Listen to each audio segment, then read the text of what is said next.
श्रीमत्सद्गुणशालिनं चिदचिदे व्याप्तं च दिव्याकृतिं जीवे साक्षरमुक्तकोटिसुखदं नैकावताराधिपं ज्ञेयं श्रीपुरुषोत्तमं मुनिवरैः वेदादिकीर्त्यं विभुं तं मूलाक्षरयुक्तमेव सहजा नन्दं च वन्दे सदा। श्री स्वामिनारायण भगवाननी जय। अक्षर पुरुषोत्तम महाराजनी जय। गुणातीतानंद स्वामी महाराजनी जय। भगतजी महाराजनी जय। शास्त्री जी महाराजनी जय। योगी जी महाराजनी जय। प्रमुख स्वामी महाराजनी जय। महंत स्वामी महाराजनी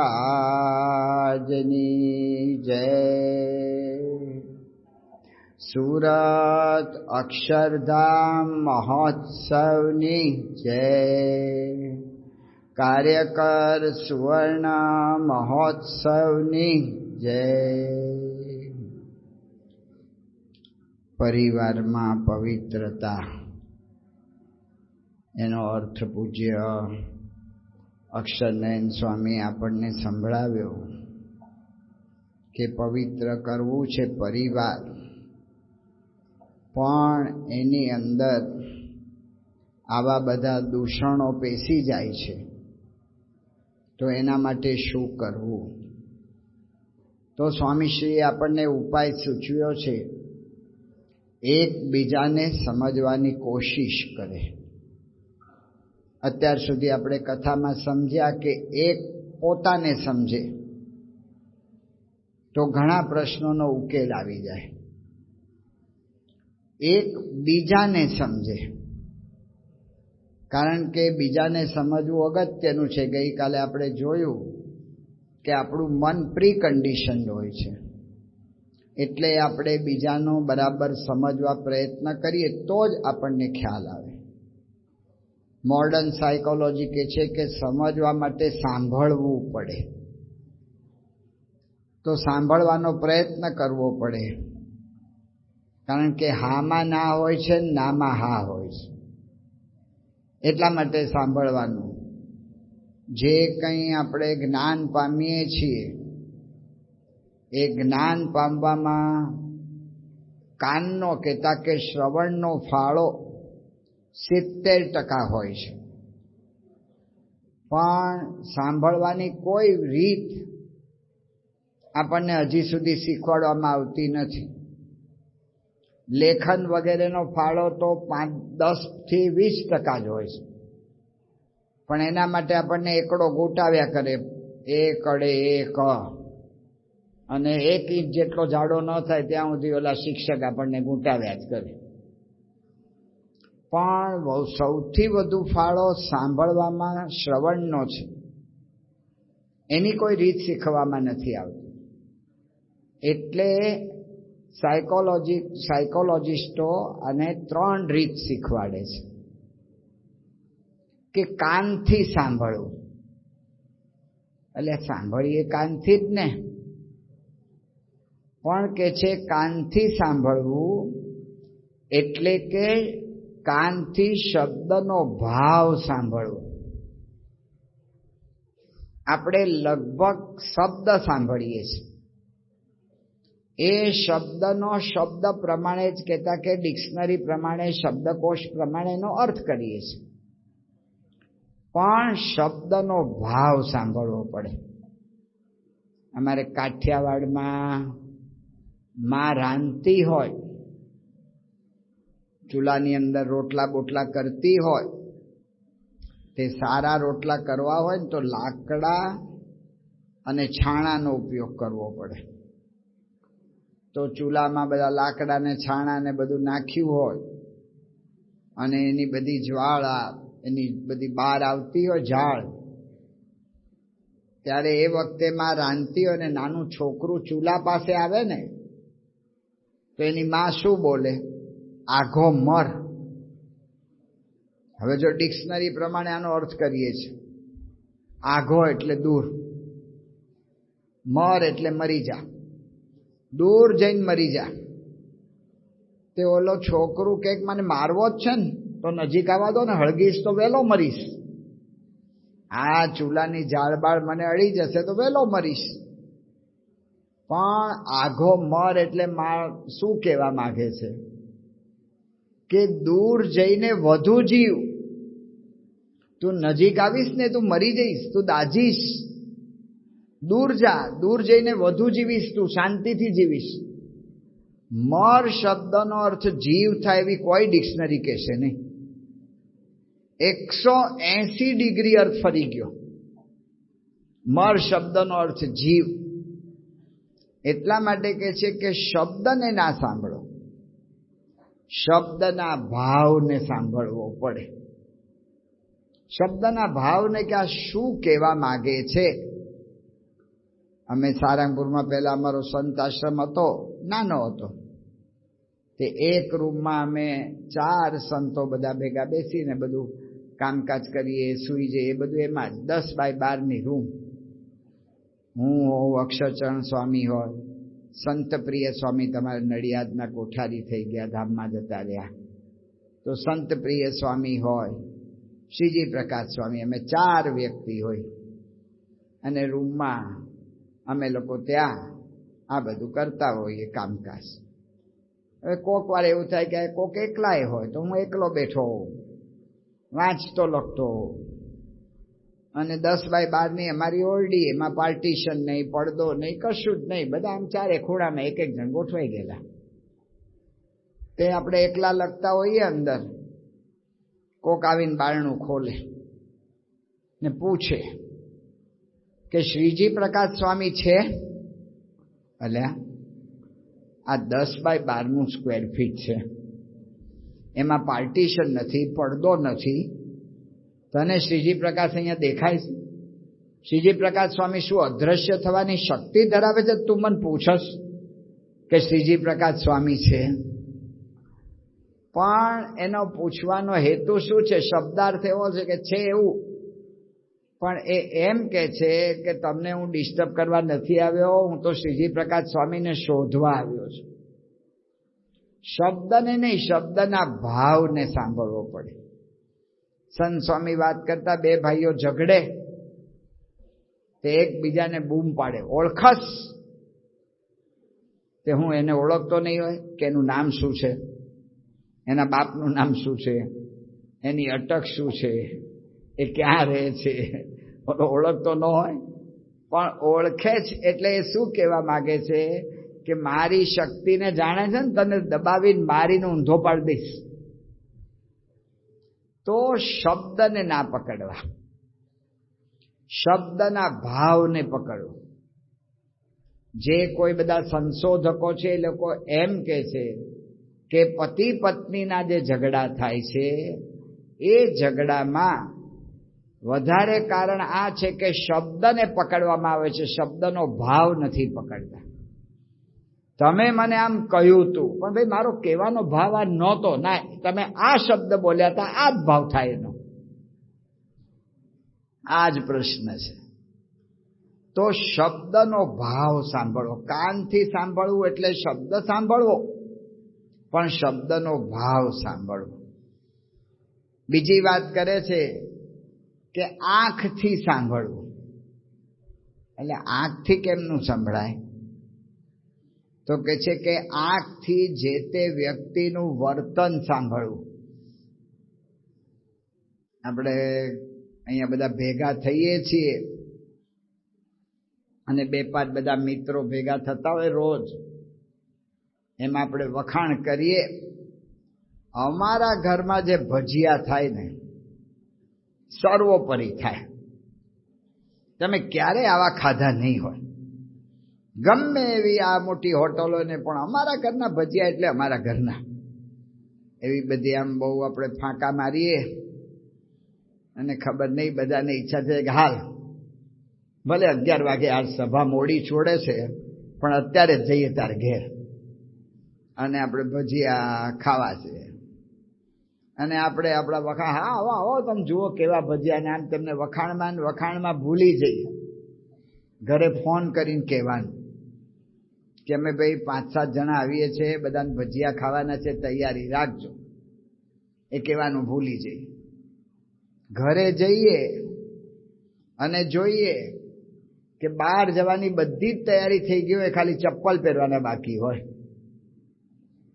અને આપણે કહીએ કે જો ભાઈ આ બધાને બહુ આપણા ભજીયાનું વખાણ કરીને લાવ્યો છું, સર્વોપરી બનાવજો ને આમ ને તેમ ને, અને બધા આમ રાજી થઈ જાય એવું કરજો, આપણું નામ જાય નહીં એ ધ્યાન રાખજો નામ. ઓલામને બહાર જવું હોય ને આપણે ભજીયાનો ઓર્ડર આપીએ તો સારા ઘરમાં મહેમાનની સામે ઝઘડા થતા નથી. મહેમાન જાય પછી જે થવું એ થાય, પણ મહેમાનની સામે સારા ઘરમાં ઝઘડા થતા નથી. એટલે કંઈ થાય નહીં બોલવા કરવાનું. આપણા ઓર્ડર પ્રમાણે જે કંઈ 10, 15, 20 મિનિટમાં ભજીયા ને કોફી ને ચા કે જે કંઈ તૈયાર થઈ જાય, પછી એ વસ્તુઓ જે ટ્રેમાં લાવે, એ ટ્રેને જે રીતે ટેબલ પર મુકાય ને એને સાંભળવાનું છે કે કેટલા રાજીપે આ બનાવ્યું છે. તો વ્યક્તિનું વર્તન સાંભળવાનું આંખથી વર્તન સાંભળો. ઉત્તરાયણનો દિવસ હોય ને આગલા દિવસે આપણે છોકરાને બોલાવીએ, જો બેટા આટલું કામ છે, આવતીકાલે 4 વાગ્યા પહેલા, સાંજના 4 વાગ્યા પહેલા પૂરું કરી દેજે. છોકરો હા તો પાડે, પણ એની રૂમનો દરવાજો કઈ રીતે બંધ થાય છે ને એના આધારે કાલ કામ થશે કે નહીં થાય ખબર પડે. કારણ કે ઉત્તરાયણ જેવો દિવસ ને બચારાને કામમાં જોડ્યો હોય, એનું મન કેમનું માને. નાનો છોકરો હોય અને ઘરે આવીને ધપ કરતો સોફા પર બેસી જાય, પરસેવે રેબઝેબ થઈ ગયો હોય, હાંફતો હોય ને હસતો હોય, તો એ શું કહે છે? એ કહે છે કે મને પૂછો, કારણ કે પરસેવે રેબઝેબ થઈ ગયો છે એટલે થાકેલો તો છે જ, પણ પાછો હસે છે. એટલે કહે છે કે મને પૂછો હું ક્રિકેટમાં કેટલા રન કરીને આવ્યો છું. એને આનંદ છે પરસેવે રેબઝેબ થયો તોય. એટલે કે એને એનું વર્તન પરથી આપણે જાણવાની ટેવ પાડવી પડે. આંખથી જે તે વ્યક્તિના વર્તનને સાંભળવાનું છે. આંખથી જે તે વ્યક્તિનું વર્તન, અને હૃદયથી સાંભળવું. હૃદયથી જ કેવી રીતે શું સાંભળવાનું? તો હૃદયથી જે તે વ્યક્તિની લાગણી સાંભળવાની, કે એ વ્યક્તિ એના અંતરમાં શું બહુ જ વિચાર આવે છે અથવા શું દુઃખ છે. આપણે જતા હોઈએ કામકાજ માટે ને આપણા દાદા આપણને કે બેટા આટલી વસ્તુ મારા માટે લઈ આવીશ, તો એ જે કે છે એની લાચારી સાંભળવાની છે. કે જઈ નથી શકતા બજારમાં, એનું જે દુઃખ છે એ સાંભળવાનું છે. છોકરો બીમાર હોય ને સૂતો હોય, આપણે એની પથારી પાસે જઈને બેસીએ અને પપ્પા કહીને પડખું ફરી જાય, તો એને અસહ્ય દુઃખતા થઈ રહ્યું છે, બોલી નથી શકતો, એ સાંભળવાનું છે. તો હૃદયથી લાગણી સાંભળવી. આજે આપણે શ્રવણને યાદ કરીએ છીએ, શ્રવણ વર્ષો પહેલા થઈ ગયા. આપણી ગણતરી પ્રમાણે તો 21 લાખ વર્ષ, પણ મોડર્ન બધા હિસ્ટોરિયન્સ ને બધા ઇતિહાસકારો ને બધા નથી માનતા એટલો બધો સમય. એ લોકો કે છે 15,000. હાલો ને ભાઈ 15,000 વર્ષ. તો 15,000 વર્ષ પહેલાની વાત આપણે કહીએ તો 15,000 વર્ષ પહેલા, પણ 15,000 વર્ષથી રોજ આપણે શ્રવણને અત્યારે કાયમ યાદ કર્યા કરીએ છીએ. એવી શું વિશેષતા? તો એની વિશેષતા હતી કે એણે એના માતા પિતાને હૃદયથી સાંભળવાનો પ્રયત્ન કર્યો. હૃદયથી માતા પિતાને સાંભળવા પ્રયત્ન કર્યો. એના માતા પિતા આંધળા હતા ને એણે કહ્યું કે બેટા અમારે જાત્રાએ જવું છે તો તું લઈ જા.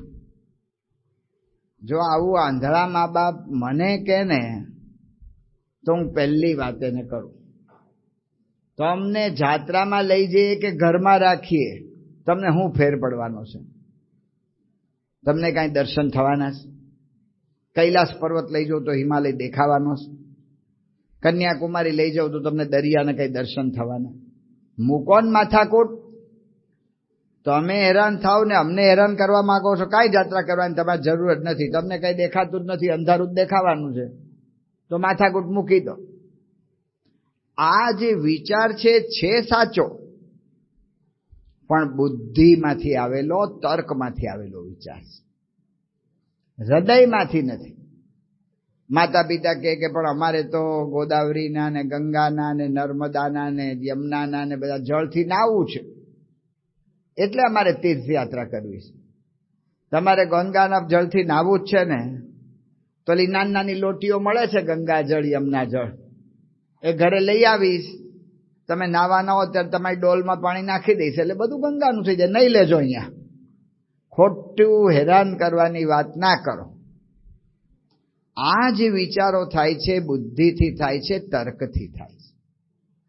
શ્રવણને ખબર હતી કે આને કંઈ નથી દેખાવાનું, તેમ છતાં પણ શ્રવણે વિચાર કર્યો કે માતા પિતાને અંધાપાનું દુઃખ છે, અને એમાં હું એમ કહીશ કે તમને કંઈ દેખાવાનું નથી એટલે તમને નથી લઈ જવાનું, તો દુઃખ વધશે. ભલે એમને દર્શન નહીં થાય, ભલે એમને વિશેષ કોઈ લાભ નહીં થાય, પણ સંતોષ થશે ને, એ મુખ્ય છે. ભગવાન રામચંદ્રજીએ રામાયણમાં કહ્યું, તનય માતુ પિતુ તોષ નિહારા, દુર્લભ જનની સકલ સંસારા. માતા પિતાને સંતોષ આપે એવો પુત્ર આ દુનિયામાં દુર્લભ છે. શ્રવણે એના માતા પિતાને સંતોષ, એના હૃદયને આનંદ કરવાનો વિચાર કર્યો, એની લાગણી સમજવાનો પ્રયત્ન કર્યો. એટલા માટે આજે પણ આપણે શ્રવણને યાદ કરીએ છીએ. એટલા માટે બધા કહે છે કે બીજું બધું ભૂલો ભલે, મા બાપને ભૂલશો નહીં, અગણિત છે ઉપકાર એના, એ કદી વિસરશો નહીં. જ્યારે વડીલોને સાંભળવાના છે ત્યારે હૃદયથી સાંભળવા પડે. એના અગણિત ઉપકાર છે મારા પર. હવે મારી પાસે જે માંગણી મૂકે છે એ ભલે મારી બુદ્ધિમાં બેસે એવી નથી, તેમ છતાં પણ એને પ્રસન્ન કરવા એ મારી ફરજ છે. કારણ કે જેમ જેમ દિવસો જાય આપણને ખબર નથી રહેતી, યાદ નથી રહેતું કે કોના કેટલા ઉપકાર છે. માતા પિતાએ કેટલું એના સંતાનો માટે કરે છે એનો ખ્યાલ નથી રહેતો. આપણે એક બે પ્રસંગો દ્વારા જોઈશું. બહુ વર્ષો પહેલાની વાત છે. અમદાવાદમાં બહુ દૂરના પરામાં એક દીપડો આવી ગયો. આબુના જંગલમાંથી ફરતો ફરતો કઈ વસ્તીમાં ઘૂસી ગયો હશે ને આ દિશા પકડાઈ ગઈ હશે, તો અમદાવાદ સુધી પહોંચી ગયો. અને એ દીપડો એક ઘરમાં ઘૂસ્યો. એ ઘરમાં ઘૂસ્યો અને ઘરની અંદર પારણાની અંદર એક નાનકડું બાળક સૂતું હતું, એને મોંમાં લીધું. એની માં કામ કરતી હતી ઘરમાં અને એને જોયું કે દીપડાએ મારા બાળકને મોઢામાં લીધું. એની માં દોડી અને બાળકને એના મોઢામાંથી ખેંચ્યું. દીપડાએ કોઈ દિવસ આવો અનુભવ નહીં કરેલો, એ થોડો ગભરાઈ ગયો. એટલી વારમાં માર ઘરની બહાર નીકળી ગઈ, બંધ કરી દીધું ઘર. દીપડો પુરાઈ ગયો ઓરડામાં પુરાઈ ગયો એટલે કાકરિયા ઝૂમાં તરત ફોન કર્યો અને ઝૂ વાળા આવ્યા અને પછી દીપડાને ઉપાડીને લઈ ગયા. આ પ્રસંગ છે. આની અંદર આપણે વિચાર કરવાનો છે કે માએ દોડી અને દીપડાના મોઢામાંથી બાળકને ખેંચ્યું. એ જ વખતે કદાચ દીપડો બાળકને છોડીને માના ગળે ચોંટ્યો હોત તો માં મરી જાત. પણ પોતાના સંતાન માટે પોતાના મોતનો વિચાર ના કરે ને એનું નામ માં છે. એની મોતનો વિચાર ના કરે. પૂજ્ય ડોક્ટર સ્વામી સાથે અમે બેઠા હતા સારંગપુર. મીટિંગ જેવું, આમ ગોષ્ઠી જેવું ચાલતું હતું. એક ભાઈ આવ્યા અને કહ્યું, સ્વામી મારે અર્જન્ટ કામ છે. તો મેં કહ્યું કે વાંધો નહીં સ્વામી, આપણે પછી બેસીશું, એમને બેસવા દો. એટલે અમે ઊભા થતા હતા. એ ભાઈએ મને કહ્યું કે ના ના સ્વામી, તમે લોકો બેસો, સંતો બેસે એમાં મને વાંધો નથી. પછી એ ભાઈએ વાત કરી કે સ્વામી તમને હું તાત્કાલિક મળવા આવ્યો છું, એનું કારણ શું છે કે મારો 19 વર્ષનો છોકરો એ એક 17 વર્ષની છોકરીને લઈને ભાગી ગયો. બે ભાગી ગયા અને બે પકડાઈ ગયા, પાછા લઈ આવ્યા, સમજાવ્યા. છોકરો મારે ઘેર છે, છોકરી એને ઘેર છે.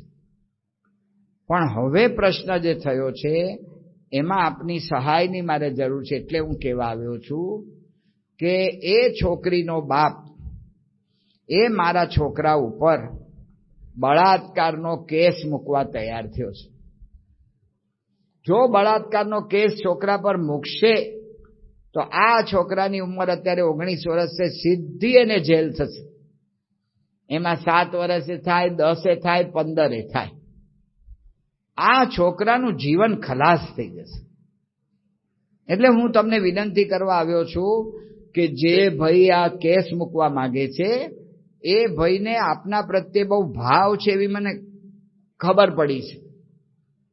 તો આપ એને કહો કે મારા છોકરા પર આવો કેસ ના મૂકે. એ ભાઈ જો કહે તો હું અમારા શહેરની 3 સ્કૂલનો માલિક છું. મારી 4 થી 6 જેટલી દુકાનો છે. એ બધું હું છોડીને બીજા શહેરમાં રહેવા જતો રહીશ. પણ મારા છોકરાને તમે ગમે એમ કરીને બચાવી લો. જો આ વિચાર કરીએ ને તો ખબર પડે કે છોકરો નાલાયક છે. આ ધંધા કરવા ભણવા જાય છે, તે જે તેને લઈને ભાગવાનું, આવા ધંધા કરવાના. આવો માણસ છે. છોકરામાં જરાય શુભ સંસ્કારો નથી, એનું આચરણ જરાય સારું નથી. લોકમાં એના મા બાપની લાજ લે એવું આચરણ છે. તેમ છતાંય એવા છોકરાને બચાવવા માટે અને એની જિંદગીને સુખી કરવા માટે પ્રયત્ન કરે ને એનું નામ બાપ છે. દરેક ઘરમાં કાંઈ દીપડા નથી આવતા, પણ દરેક મા બાપની આ જ લાગણી હોય છે કે મારા દીકરા દીકરી કેવી રીતે સુખી થાય. એના અગણિત છે ઉપકાર. એના જો એના ઉપકારનો ખાલી વિચાર કરીએ કે આપણે નાના હોઈએ ને એ રમતા રમતા અગાસીએ ચડી ગયા હોઈએ ને આઘાપાત થતા હોઈએ ને કૂદાકૂદ કરતા હોઈએ, ત્યારે ઘરમાં કામ કરતી માં ઘરના કામ સાથે આપણું સતત ધ્યાન રાખતી હોય. એ વખતે જો અગાસી પરથી આપણને નીચે ન ખેંચ્યા હોત તો ક્યારના પડીને મરી ગયા હોત. રસ્તા પર ચાલતા જઈએ ને કૂદવા માંડીએ ને આમ તેમ કરીને જો બાપે હાથ ન પકડી રાખ્યો હોત તો એક્સિડન્ટમાં મરી ગયા હોત. આવા તો અગણિત ઉપકાર. ને એના કરતા મોટામાં મોટું અત્યારના જમાના પ્રમાણે વિચાર કરીએ તો બાળક ગર્ભમાં હોય ત્યારે ભલે ગેરકાયદેસર છે, તેમ છતાંય ગર્ભ પરીક્ષણ થઈ શકે છે ને થાય છે.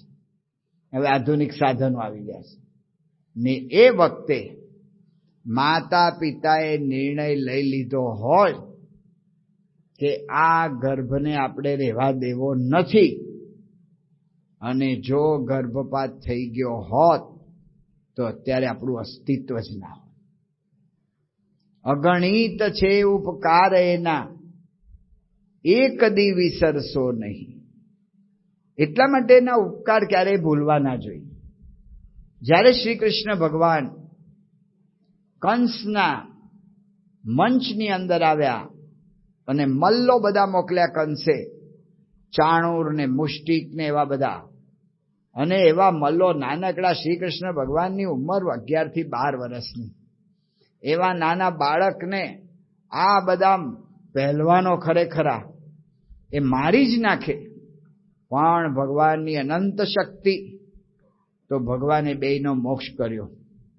એટલું પૂરું ના કર્યું, ભગવાને જોયું કે આ બધા જ કાર્યોનો મુખ્ય પ્રેરણા સ્ત્રોત આ કંસ છે, જે બધાને હેરાન કરે છે. તો ભગવાન મલ્લના મંચમાંથી કૂદ્યા સીધા ઉપર.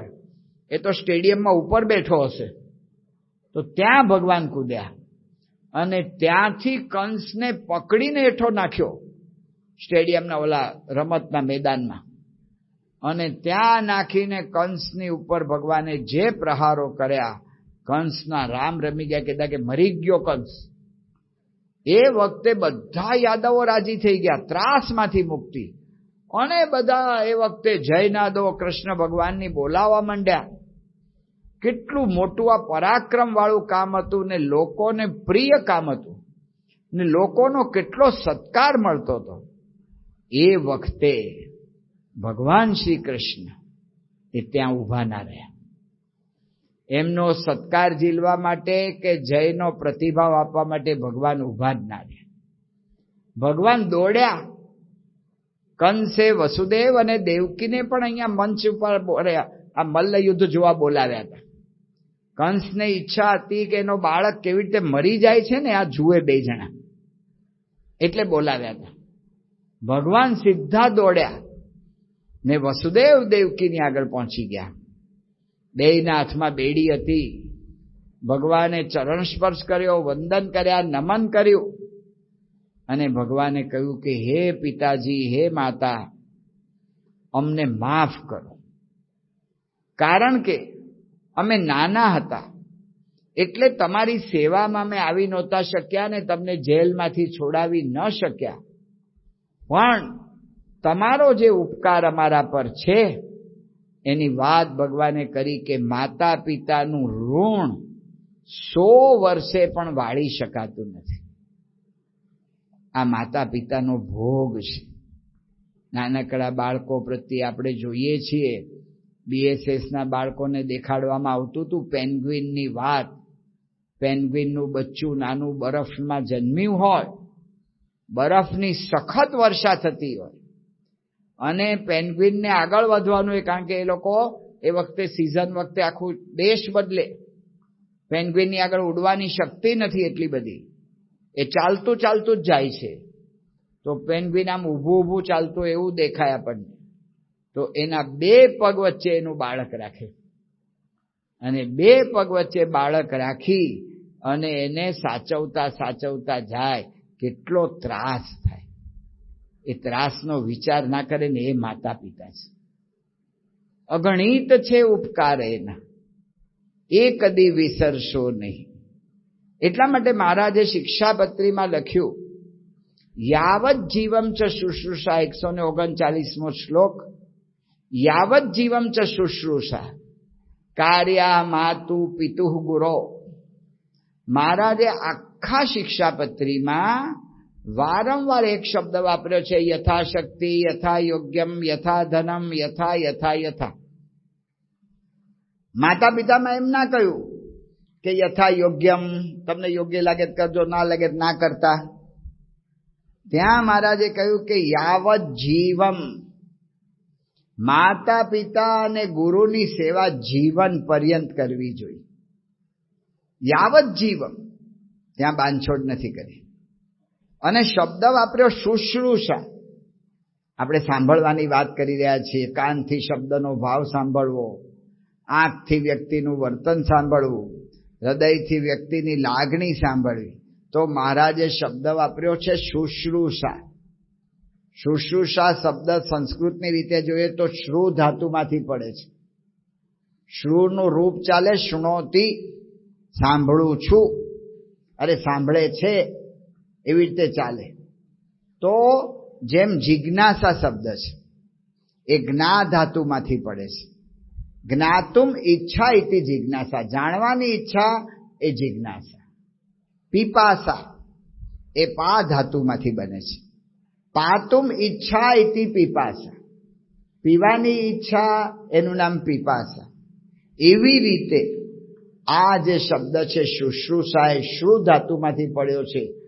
સાંભળવાની ઈચ્છા ઇતિ શુશ્રૂષા, શ્રોતુમ ઈચ્છા ઇતિ શુશ્રૂષા. માતા પિતાને સાંભળવા વાળા થજો, એના હૃદયની લાગણી સાંભળજો. એ મહારાજ કરે છે. કારણ કે મહારાજે એ જ કર્યું છે.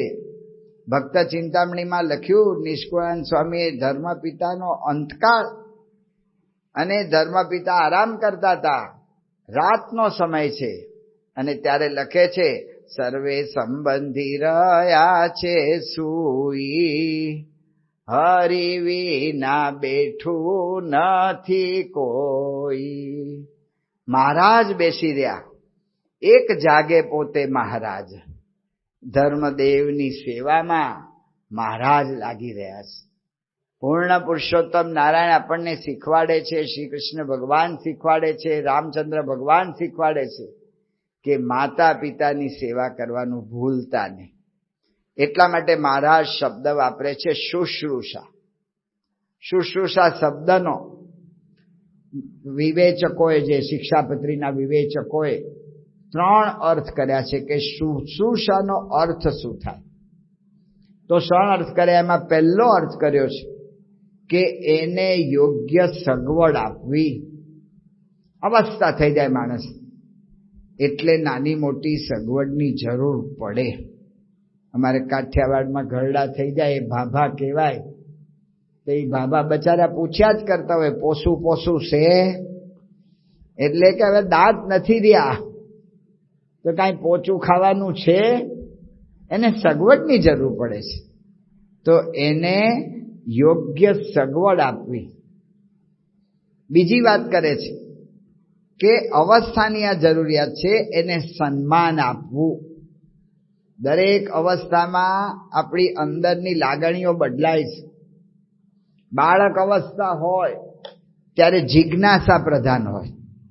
એટલે જોજો, કોઈ પણ નાનું બાળક તમે તેડો ને, તે ખિસ્સામાંથી પેન કાઢશે, ડાયરી કાઢશે, મોબાઈલ કાઢશે, એને જિજ્ઞાસા પ્રધાન હોય. ઘણી વાર રમકડું આપ્યું તો રમકડાને આખું તોડી નાખે કે કેમ એ ડોલે છે, એને જિજ્ઞાસા પ્રધાન હોય. એટલે બાળક અવસ્થામાં જિજ્ઞાસા પ્રધાન હોય. એમ યુવા અવસ્થામાં કાંઈક કરી બતાવવું છે ને, એવી આમ એના અંદરમાં એવો પોતાનો, એવી રીતે અહમ, પોતાનો પ્રભાવ પાડવો, એ ભાવના એને દ્રઢ હોય. એટલે અમારે હરિપ્રકાશ બાપલા કહેતા 30 તીખો. 30 વર્ષનો થાય ને ત્યાં સુધી તીખો તમતમતો હોય, એને બોલાવાય નહીં, એને ફર કહેવાય નહીં, એને રોકાય નહીં કોઈ કામમાં. પણ 40 ચોખ્ખો. 40 વર્ષનો થાય ને ટાઢો પડી જાય, પરણી જાય, 1-2 છોકરા થઈ જાય, પછી એને ખબર પડે કે આ વ્યવહારમાં બધું આવું જ હોય, આમાં કાંઈ બહુ કંઈ કરી શકે એવું છે નહીં, એટલે જવા જ દેવું. 40 શાંત થઈ જાય, 40 ચોખ્ખો. તો યુવાન અવસ્થામાં કાંઈક કરી બતાવવું છે એવી ભાવના હોય તો એની અવસ્થા પ્રમાણે આપણે જાણવું પડે. એમ વૃદ્ધાવસ્થા, એની અંદર એને સન્માનની ઈચ્છા થઈ જાય. એટલે જોજો, 60 વર્ષના થાય ને ત્યાં સુધી બધાને આપણે પૂછીએ ને, ધારો કે 58 થયા હોય કે કેટલા, કે બસ હવે 60ની નજીક જ છું એવું કે. એટલે કે ઉંમર છે ને આમ વધારવાનો પ્રયત્ન કરે. જેમ જેમ ઉંમર વધતી જાય ને અવસ્થામાં, એમ એને વધારે સન્માન મળવાની અપેક્ષા, એટલે વધારતા જ જતા હોય. ઘણા કે હું 100 વર્ષનો, એક કે હું 125 વર્ષનો થઈ ગયો છું. એક ભાઈએ તો એવી વાત કરી હતી કે રામ ભગવાન, સીતાજી અને લક્ષ્મણ એ જંગલમાં જતા હતા ત્યારે અમારા ગામને પાદરેથી પસાર થયા ને હું ઊભો હતો ત્યાં સુધી એને અવસ્થા વધારી દે. તો માનની અપેક્ષા છે કે હું વધારે ઉંમર કહીશ એટલે મને માન મળશે. એટલે જોજો ઘરડા થાય ને પછી સાહજિક એના જે કાર્યો કર્યા હોય ને એને એ રિપીટ કર્યા કરતા હોય. મેં આમ કર્યું હતું, મેં આમ કર્યું હતું, મેં આમ કર્યું હતું. એના કાર્યોનું વારંવાર સ્મરણ કરતા હોય અને બીજાને કે કરતા હોય. સંતોષ લેવાનો પ્રયત્ન કરે છે પોતાનો સન્માનમાંથી. તો આ અવસ્થાની જરૂરિયાત છે. જેમ પોસું ખાવાની એની અવસ્થાની જરૂરિયાત છે, એમ આ એની માનસિક જરૂરિયાત છે. એટલે પૂજ્ય ડોક્ટર સ્વામી, પરમ પૂજ્ય પ્રમુખ સ્વામી મહારાજ એમણે આપણને આજ્ઞા કરી હતી કે મા બાપને પગે લાગો, ચરણ સ્પર્શ કરીને પગે લાગો. એમાં કાંઈ ગભરાવા જેવું નથી. આ આજ્ઞા એટલા માટે છે કે એમને રાજી કરવાના છે, એના ઉપકારનો બદલો વાળવાનો છે. એટલે ચરણ સ્પર્શ કરીને વંદન. એટલે સ્વામી બાપા કેટલો આગ્રહ ને કેવા સંસ્કારો નાખે. આબુમાં ગયા હતા, આપણું ત્યાં છાત્રાલય ચાલે છે ગુરુકુળ. નાના કેજીના બાળકોથી લઈને ઠેઠ 12મા ધોરણ સુધી ભણાવે છે. તે એના બધાના રૂમ ને બધું જોયું. પછી આમ બાથરૂમ બાજુથી પસાર થતા હતા. તે બાથરૂમમાં જોયું તે મારા વાળા અવડા ટબ, 5 થી 8 જેટલા ટબ અવડા ઊંચા, લગભગ 10 ઇંચ કે 8 ઇંચ જેટલા, પણ અવડા મોટા ટબ. એટલે અહીંયા નાવામાં કોકને નાહવું હોય તો કઈ બાલદી આપો કે સારા નાના ટબ આપો તો આમ સારી રીતે નવાય. એ કે સ્વામી આ નાવાની વ્યવસ્થા જે છે ને એ કેજીના બાળકો માટે છે, અમે બહેનો રાખી છે. એટલે એ છોકરા બધા નાવા આવે ને તો ટબમાં પાણી ભરી રાખ્યું હોય, એટલે એક ટબમાં 2 કે 4 છોકરાને બેહાડ દે. એ છપછપિયા કરતા જાય ને એકબીજા પર ઉડાડતા જાય ને ભીના એમાં થઈ જાય. પછી એકને બહાર કાઢીને સાબુ લગાડે, પાછા બીજા ટબ તૈયાર હોય એની અંદર બેહાડ દે. એટલે એની મેળે લોકો એકબીજાનું બધું નાતા બધું નાઈ લે. આવા નાના છોકરા, હાવ નાદાન. તે મારી પૂજાપતિ કીધી તો હું ખાલી આમ ફરવા નીકળ્યો, મેં જોયું એ લોકોનો એક પૂજાનો હોલ હતો. તો ત્યાં એક છોકરો નાનકડો આવ્યો, અને એ નાનક છોકરો આવ્યો અને એણે કબાટ ખોલ્યો અને અંદર લગભગ 15 જેટલી પૂજાઓ હતી.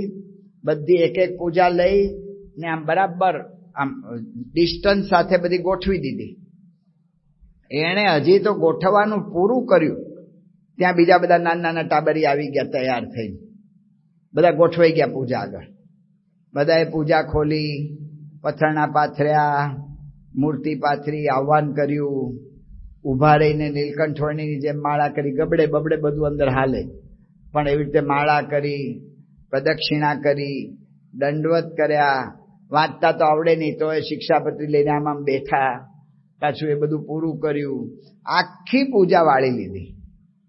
પૂજા આખી વાળ્યા પછી એક ફોટો કાઢ્યો અને એ ફોટો કાઢીને પૂજાના આધારે મૂક્યો. અને બધા બાળકો એને પંચાંગ પ્રણામ કર્યા. તે મેં પૂછ્યું કે લે આ પૂજા તમારી પૂરી થઈ ગઈ, હવે કેવા પંચાંગ પ્રણામ કરો છો? તો મને ફોટો દેખાડ્યો. સ્વામી જુઓ, મમ્મી પપ્પા છે, એને રોજ પંચાંગ પ્રણામ કરવા જોઈએ. નાના બાળકોના ગળ થૂથીમાં સંસ્કાર નાખ્યા છે પ્રમુખ સ્વામી મહારાજ. એટલે એને વંદન કરવા, એને સન્માન આપવું, આ બીજું શુશ્રૂષાનો અર્થ છે. ને ત્રીજો અર્થ કરે છે શુશ્રૂષાનો, એના સ્વભાવ સહન કરવા. સૌથી વધારે અઘરું આ છે. અવસ્થા થઈ જાય ને એટલે બાળક જેવો જ થઈ જાય. એટલે બહુ સારી રીતે સત્સંગ પચાવ્યો એમાં ના થાય, બાકી થઈ જ જાય બાળક જેવો. એટલે ઉતાવળો થઈ જાય, અથવા જે તે વાતમાં માથું મારતો થઈ જાય, અથવા ઘણી વાર પૂછપૂછ કર્યા કરે. અને આ બધા સ્વભાવ સહન કરવા એ બહુ અઘરું પડે છે. પણ એ વખતે વિચાર કરવો પડે. ઓલા બાપાએ છોકરાને પૂછ્યું કે બેટા આપણે ધંધામાં ઓલો સોદો કર્યો એમાં શું આપણને લાભ થયો? છોકરાએ કહી દીધું બાપા એમાં આટલો આપણને લાભ થયો. સવારના વાત થઈ ગઈ હતી. બપોરના પાછો છોકરો જમવા આવ્યો. બેટા તે મને ઓલી વાત ના કરી કે આપણે આ ધંધામાં નવો સોદો કર્યો ને શું લાભ થયો? હવારના પોરમાં તમને કહી દીધું, તમે ભૂલી જ જાઓ છો. હું કામ પૂછપૂછ કરો છો? હવે ભૂલી જાઓ છો ને બધું. બેઠા બેઠા શાંતિથી ભજન કરો ને. બાપા થોડાક જમાનાના ભણેલા હતા એટલે એ ગયા પેઢીએ.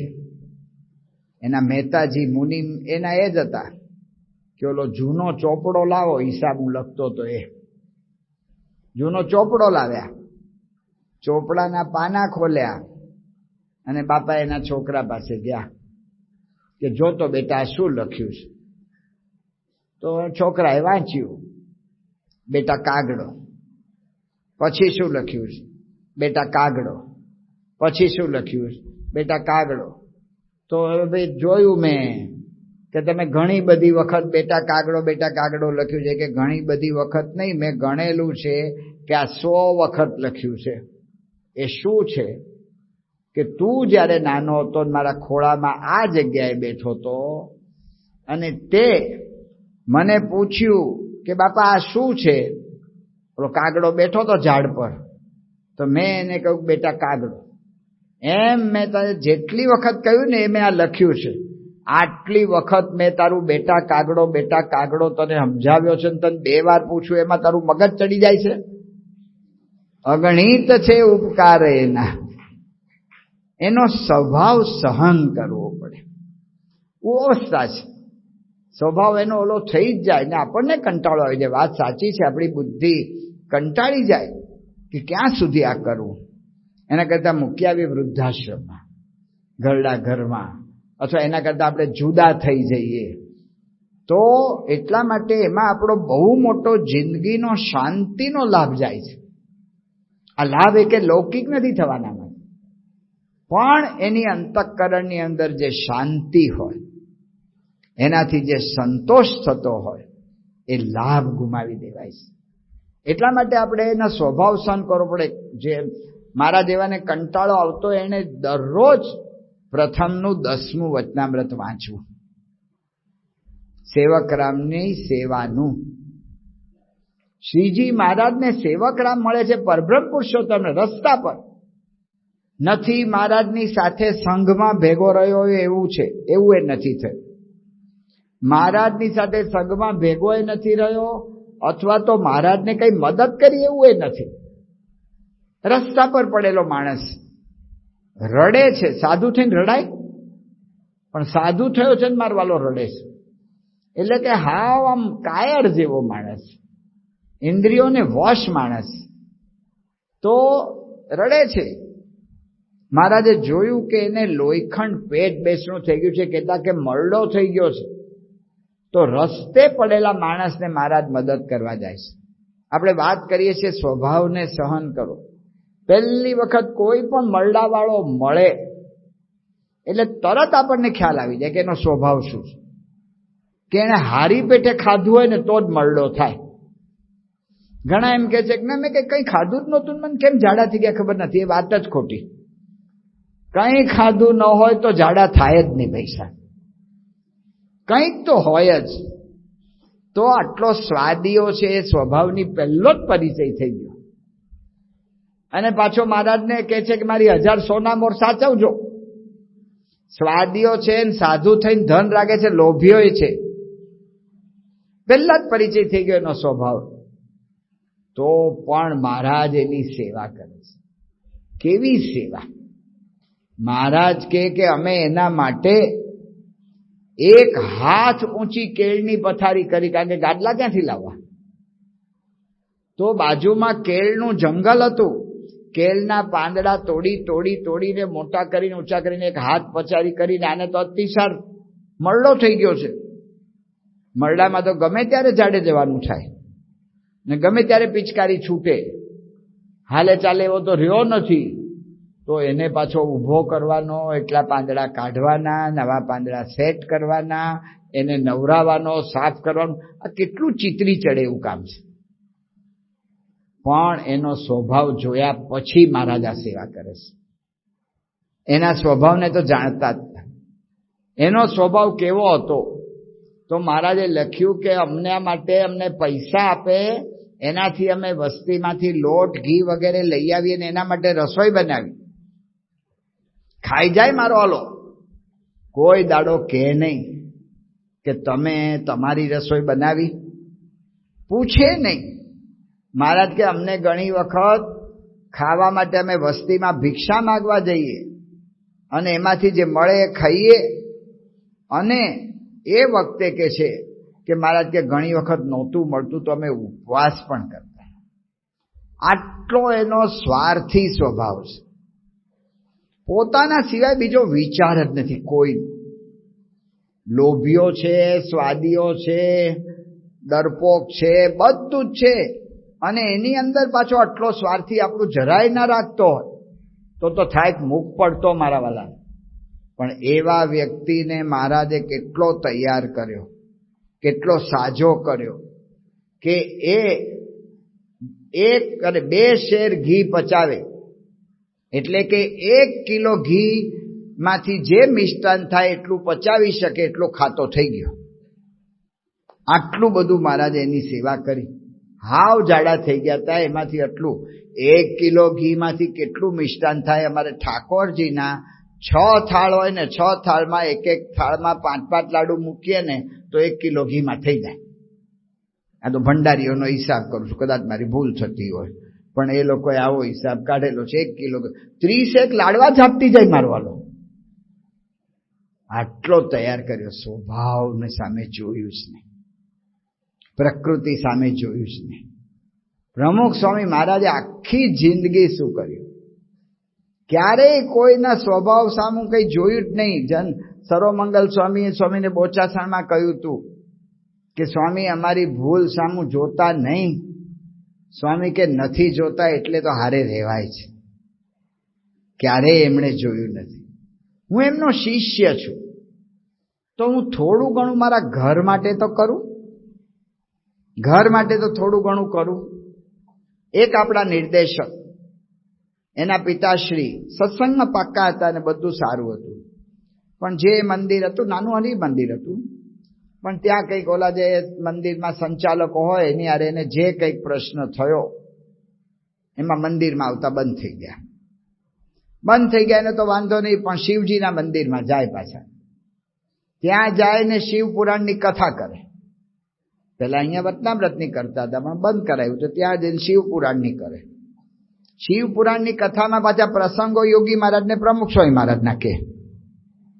સત્સંગ જીવમાં પાછો એટલો ખરો, પણ એને સત્સંગ પ્રત્યે આવો દ્વેષ બંધાયો એટલે એનો દીકરો નિર્દેશક ને એના પત્ની હતા એ નિર્દેશિકા. બેને એટલા હેરાન કરે. ઓલા લોકોને સભામાં જવાનો ટાઈમ આવે, નિર્દેશિકા બેન હોય એટલે એને લગભગ બપોરે જવાનું હોય છે. આ બધી સભાઓ મહિલાઓની બપોરમાં થતી હોય છે. તો બપોરે જવાનું થાય એ જ વખતે કંઈક કાઢે કે મારે આ ખાવું છે, મારું આમ વ્યવસ્થા કરી દો, આમ કરી દો. એટલે ઓલા બિચારા જઈ જ ના શકે.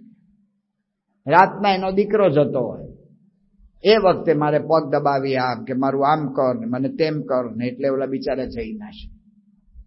તો પણ ચલાવતા હતા. બહુ આવો ત્રાસ જેવું થયું એટલે સ્વામી બાપાને સારંગપુરમાં દિવ્ય સન્નિધિ પર્વ હતું ને પ્રમુખ સ્વામી મહારાજને મળ્યા. ને પ્રમુખ સ્વામી મહારાજને મળ્યા ને પૂછ્યું બાપાને કે બાપા શું કરવું આમાં? આવે એમ થાય છે કે અલગ રહેવા જતા રહે, ભલે એકલા રહેતા. સ્વામી શું બોલ્યા? સ્વામી કે ભલે કરતા એવું, પણ થોડું ઘણું સહન કરીને નભાવી લો. આ ભાઈને હું એ ગામમાં જ્યારે જતો ત્યારે કાયમ એને બોલાવતો, એને મળતો, એટલા માટે કે એનું મન થોડું છૂટું હતું, કારણ કે એનો એક દીકરો સાધુ હતા આપણા એટલે. તો એટલે એને મળું કરું, કાંઈ મેં મંદિરમાં આવે નહીં પણ આપણે બોલાવીએ એટલે મળીને જતા રહે. એક વખત હું છેલ્લે ગયો તો ત્યારે મને બોલાવ્યો એમણે એના ઘરે કે તમે પધરામણી આવો મારે કે. પધરામણીએ ગયો. એ ભાઈએ મને કહ્યું કે સ્વામી મારા માટે તમે પ્રાર્થના કરો. શું પ્રાર્થના? કે મારે છેલ્લું હવે મારા દિવસો છે, તો બાપા ધામમાં તો લઈ જાય પણ જરાય બીમારી મને આપે નહીં. આ શેના માટે કે હું માગું છું કે મારે જો હું બીમાર પડીશ તો મારો દીકરો નિર્દેશક છે, એને સેવા છોડીને મારી સેવા કરવી પડશે. મારી દીકરાની પત્ની એ નિર્દેશિકા છે, એને સેવાનો ત્યાગ કરવો પડે, મારામાં જોડાવવું એટલે મારી સેવામાં જોડાવવું પડે. એ લોકોની સેવા બગડે નહીં એવું મને બાપા કરી આપે, એવું તમે પ્રાર્થના કરો. જો પરિવર્તન થઈ ગયું, પરિવર્તન થાય છે. ધીરજ રાખવી પડે, થોડું ઘણું સહન કરવું પડે. યોગીજી મહારાજે વિજ્ઞાનદાસ સ્વામીનો જે માર સહન કર્યો ને જે સ્વભાવ સહન કર્યો, કલ્પનામાં ના આવે. મહંત સ્વામી મહારાજ વર્ણામા ગામમાં હતા, વિનુ ભગત, અને યોગીજી મહારાજને દાઢ દુખતી હતી એટલે બીજા સંતોને જમવા મોકલી દીધા અને પોતે ના ગયા. એ વખતે મહંત સ્વામી મહારાજ યોગીજી મહારાજના પગ દબાવતા હતા અને પગમાં પિંડીનો ભાગ આવ્યો. તે પિંડીનો ભાગ આવ્યો એમાં આટલો ખાડો, અડધા ઇંચ જેટલો. તે મહંત સ્વામી મહારાજે પૂછ્યું કે બાપા વાગ્યું શું તમને, આટલો બધો ખાડો પડી ગયો? બાપા કે અમે રમતા રમતા પડી ગયા. હવે રમતા રમતા કોઈ પણ પડે તો આપણને કલ્પના થાય કે આમ પડે, આમ ઊંધો ન પડે, કઈ લગભગ આમ જ પડે. પછી વારંવાર પૂછ્યું તો બાપાએ વાત કરી, વિજ્ઞાનદાસ સ્વામીએ કેટલું મારેલા એમ. કે અમે રાજકોટમાં હતા અને રાજકોટમાં એ જગ્યા તો આપણે હવે કાઢી નાખી, કડિયા શેરીમાં જગ્યા હતી એ મંદિર, તો ત્યાં અમે ઉપર રસોઈ કરતા હતા. વિજ્ઞાન સ્વામી ઉપર આવ્યા ને કે જોગી વાતો બોલો. ગમે ત્યારે એને આવું ઉમંગ આવી જાય, એટલે ભાઈ રાંધું છું, રાંધવામાં અત્યારે વાતો બોલવાની, પછી બોલશું સભામાં, અત્યારે જ બોલ. તો યોગી મહારાજ વાતો બોલવા માંડ્યા, બરાબર જ બોલેલા, પણ આને તો ઓલું ખુન્નસ ચડેલું ને, ગળાને છે ને ચળ ઉપડે છે કઈ પણ, એમ આને આવી ચળ ઉપડેલી. તે એણે યોગીજી મહારાજને વાતો બરાબર બોલી રહ્યા તો પણ સાણસીથી પિંડી પકડી અને સાણસીથી ચોંટ્યો ભર્યો. યોગી મહારાજ થોડી ક્ષણ તો મૂર્છાવશ થઈ ગયા અને માંસનો લોચો નીકળી ગયો બહાર. એ આ ખાડો. આવા તો કેટલાય પ્રસંગ કયા મહંત સ્વામી. મહંત સ્વામી મહારાજે કહ્યું કે તમે આવું કરે તો તમે ભાગી ના જાઓ. યોગી મહારાજ કે ના ગુરુ, વાંસો સામેથી ધરીએ, કે ગુરુ એમ રાજી થતા હોય ભલે ને રાજી કરવા છે ને આપણે ગુરુ. આ યોગીજી મહારાજ, આટલું યોગી મહારાજે સહન કર્યું. મહંત સ્વામી મહારાજે આ બધા પ્રસંગો લખી લીધા અને કાગળ તૈયાર કર્યો. બીજે દાડે એમને એમ કે મુંબઈમાં યુવકો છે ને કાગળ મોકલું તો બધાને સમાજતા યોગી મહારાજનો મહિમા સમજાય. પણ એમને એમ થયું કે યોગી મહારાજ એક વખત એમાં સહી કરી દે એટલે પ્રમાણભૂત થઈ જાય બધા પ્રસંગો. તે બાપાના આશીર્વાદ લખાવા ગયા. યોગી મહારાજે જોયું. યોગી મહારાજ કે આ શું કર્યું? કે બાપા પ્રસંગો લખ્યા. બાપા કે ગુરુ, મેં કે આ તમને જાહેર કરવા પ્રસંગો નથી કયા, આ તો તમારા જીવનમાં આવા પ્રસંગો આવે તો તમને વાંધો ન આવે એટલા માટે કયા છે. અને ફાડી નાખ્યો કાગળ. પછી જીવન ચરિત્ર લખાતું ત્યારે મહંત સ્વામી મહારાજે યાદ કરી કરીને ફરી પ્રસંગો બધા લખાવે. તો યોગીજી મહારાજે અસહ્ય સહન કર્યું. પ્રમુખ સ્વામી મહારાજે તો અતિશય સહન કર્યું. માનસિક પ્રશ્નો હતો એમાં જેમણે માર કાઢ્યો કોઈ કાઢી જ ના શકે. ને મહંત સ્વામી મહારાજે આખી જિંદગી સહન કર્યું છે. મને એક સંતે બહુ સારી વાત કરી હતી કે મોટા પુરુષ હોય, જમતા હોય ને જમવામાંથી તમને 2 ચકતા આપે તો તમે રાજી થાવ કે નહીં? આપણને કોઈ 2 ચકતા આપે તો રાજી થઈ જાય, હા બાપાએ મને 2 ચકતા આપ્યા. એમ યોગી મહારાજ કહો કે પ્રમુખ સ્વામી મહારાજ કહો કે મહંત સ્વામી મહારાજ, એમણે જિંદગીભર સહન કર્યું છે. એમાંથી થોડા ઘણા 2 ચકતા જેટલું આપણને સહન કરવા આપે તો એમાં રાજી થવું જોઈએ. અગણિત છે ઉપકાર એના, એ કદી વિસરશો નહીં. ને જો આપણે વિસરી જશું તો શું થશે? અમારે કાઠિયાવાડની અંદર ભાભા હોય હવે ઘરડા થઈ ગયા હોય, બચારાને જોતું હોય કંઈક ને કંઈક, તે ઘરમાં અમારે અહીંયા તમારે ઊભા ઘર, અમારે આડા ઘર, ઓસરી હોય ને એના ખૂણે રસોડું હોય ને આડા ઘર હોય બધા. તે રસોડા આગળ વારંવાર જાય, કઈ પોસું છે, ઘડીક વાર થોડી વાર જાય કે કઈ શા બનાવી દેશો, થોડી વાર થાય 15-20 મિનિટ, અડધો કલાક, આમ લાવો તેમ લાવો. ઓલી છોકરાની વહુઓ કંટાળી ગઈ. બધી છોકરાની 2-3 છોકરા હતા ની વહુઓએ ભેગી થઈને એના દીકરાઓને ફરિયાદ કરી, એક કરો, ભાભાન રાખવો હોય તો અમને ના રાખો, અમને રાખવા હોય ભાભાન નથી રાખવા. છોકરાને થયું બિચારા ભાભાને ક્યાં મૂકવા. એ છોકરાએ વિચાર કર્યો કે અમારે ઘરમાં બહાર ઓલું હોય આપણે થોડો વરંડો, વંડા જેવું, તે એની અંદર ફળિયાની અંદર એક બાજુ ઓલા વળી ભરાવી પતરા બતરા મૂકીને ઢાળિયું કરી આપ્યું. બાબાનો ખાટલો અને ઓશીકું બધું તૈયાર કરીને મૂક્યું. બાબાને કહ્યું તમારે અહીં બેહી રહેવાનું. આ માટલી મૂકી દીધી પાણી માટે. પણ મારે કઈ જોઈતું હોય તો, પણ તમારે ત્યાં નહીં જવાનું, આ બધા કંટાળે છે તમારાથી, પણ મારે જોઈતું હોય તો શું કરવું કે જો આ ઘંટ બાંધ્યો છે, તમારે ઘંટ વગાડો, જ્યારે જોઈતું હોય ત્યારે ઘંટ વગાડો, એટલે તમને કોઈ પણ આવીને કંઈ પણ આપી જશે, પણ તમે ત્યાં માથું પકવવા જતા નહીં રસોડા. સારું, હવે બાબાને કંઈક જુએ એટલે ઘંટ વગાડે. ઓલી વહુઓને જવાની શ્રદ્ધા જ નહોતી, એટલે નાના છોકરા બધા રમતા હોય ઘરના, જોતો બેટા દાદાને શું જોઈએ છે પૂછ્યા. હવે 15 મિનિટ થાય, અડધો કલાક થાય, 20 મિનિટ થાય, બાબા ઘંટ વગાડે. છોકરા મારા વાલાને થયું કે ખરેખર દાવ લેવાનો વખત આવે ત્યારે જ ભાભો ઘંટ વગાડે છે, કે ભાભાનું કંઈક અરખું કરવું પડે આપણે. એ છોકરા બધા તૈયાર થઈ ગયા, હોશિયારો છોકરા. તે 5-10 છોકરા બધા ભેગા થઈ ગયા, અને ભેગા થઈ અને ટેબલ પર ખુરશી એવું કંઈક મૂકી અને ઓલા ભાભાને વાતચીતમાં આમ રાખ્યા 2-5 જણાએ, ને 2 જણાએ ઉપરથી ઘંટ ઉતારી લીધો. હવે મૂકવો ક્યાં કે ભાભો પાછો જોઈ જશે, પાછો બાંધશે.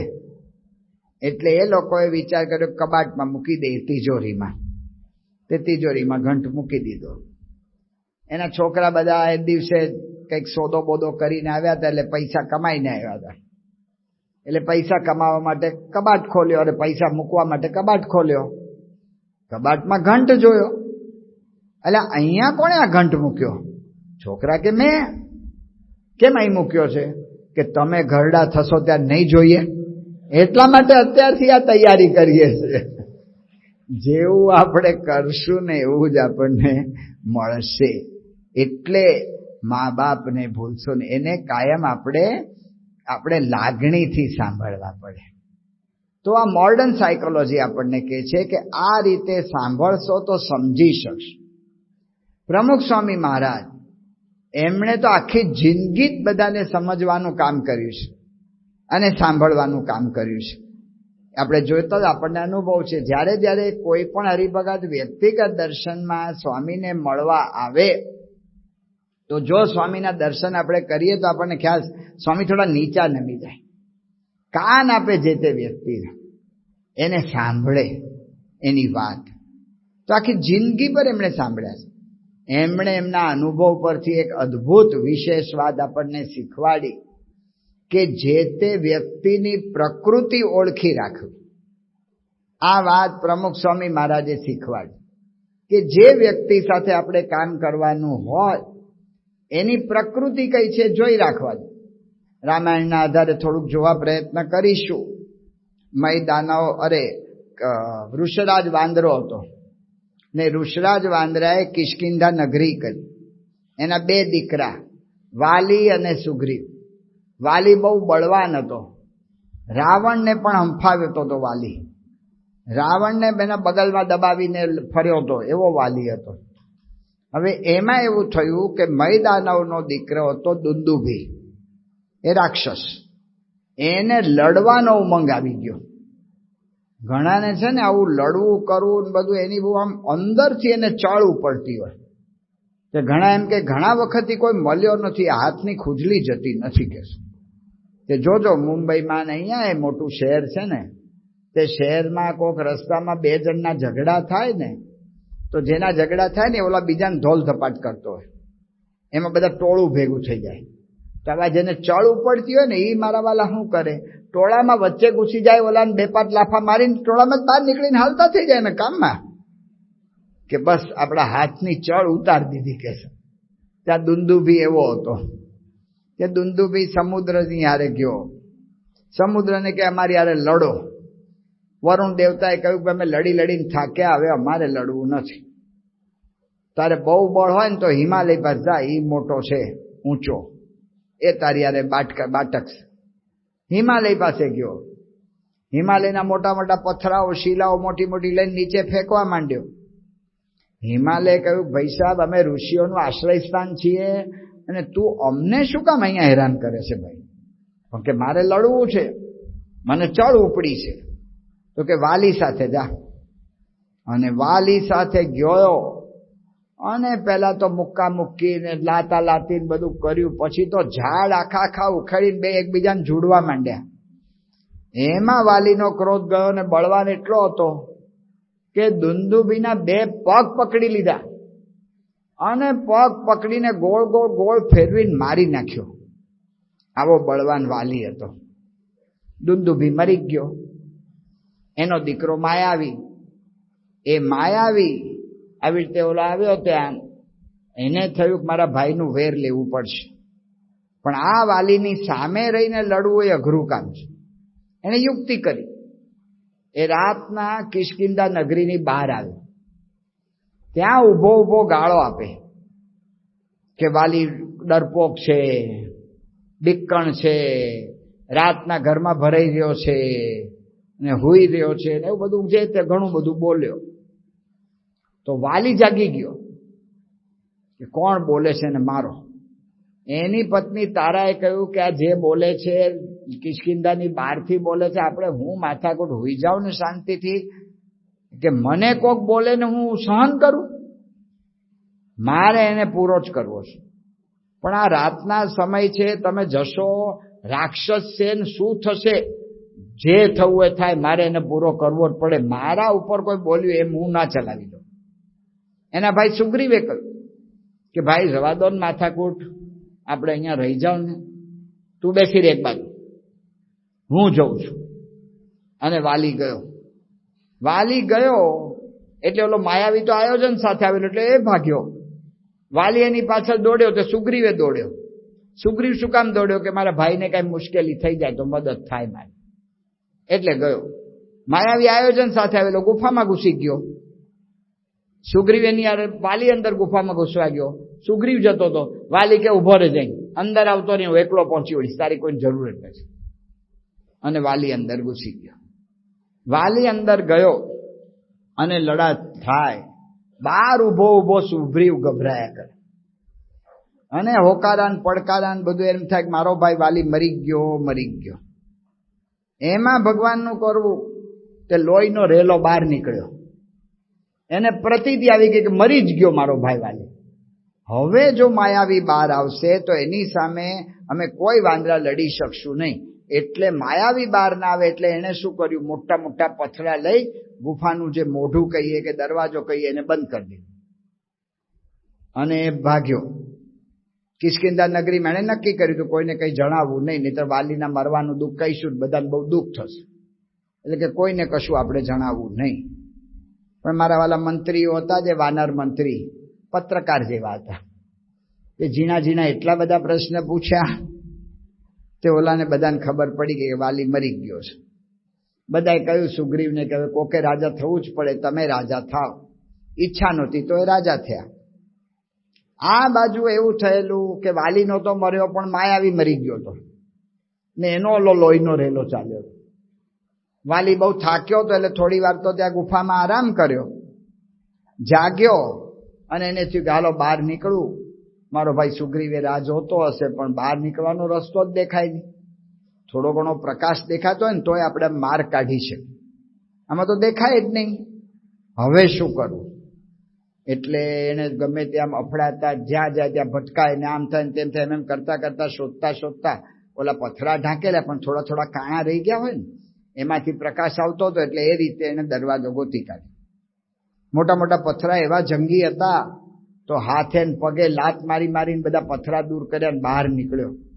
વાલીને ગુસ્સો ચડ્યો, મારો ભાઈ મને મારી નાખવા માટે દરવાજો બંધ કરી ગયો, આવો નિમક હરામ માણસ, એને બતાવી દો. અને એ કિષ્કિંધામાં આવ્યો. સુગ્રીવ તો રાજ સિંહાસન પર બેઠો હતો, વાલીને જોતા જ કૂદ્યો. ઓહ ભાઈ, તમે જીવતા છો? એમ કરીને પગે પડ્યો. વાલીએ સુગ્રીવને લાત મારીને કાઢી મૂક્યો. એની પત્ની ઉમા લઈ લીધી અને એને દેશ નિકાલ કર્યો. પછી ઘણા પ્રશ્નો થયા, આપણે લંબાવતા નથી. ભગવાન રામચંદ્રજીએ પછી વાલીનો મોક્ષ કર્યો અને વાલીને પોતાની ભૂલ સમજાણી હતી, એ બધી વાત છે. અહીંયા આપણે વાત સમજવા પ્રયત્ન કરીએ છીએ, પ્રકૃતિ ઓળખી રાખવી. પ્રમુખ સ્વામી મહારાજ જેને જેને કામ સોંપતા એને બધાને એક કામ વાત કરતા કે જેની સાથે કામ લેવાનું છે એની પ્રકૃતિ ઓળખી રાખો, એનો સ્વભાવ ઓળખી રાખવાનો કે એનો સ્વભાવ કેવો છે. આ પ્રકૃતિની ખબર કેવી રીતે પડે? કારણ કે આ બેની પ્રકૃતિ એકબીજાને નહોતી ઓળખી. વાલીનો સ્વભાવ કેવો છે? પરાક્રમી છે, એનો ગુણ છે, પણ અહંકારી છે.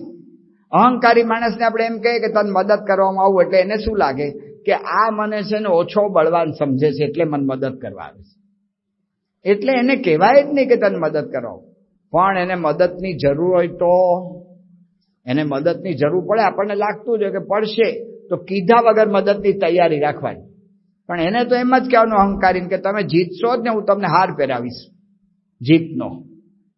પણ સુગ્રીવ બચારો જાણતો નહોતો, મદદ કરવા ગયો, એ પ્રકૃતિ ના સમજી શકે. સુગ્રીવની પ્રકૃતિ કેવી છે? બીકણ છે.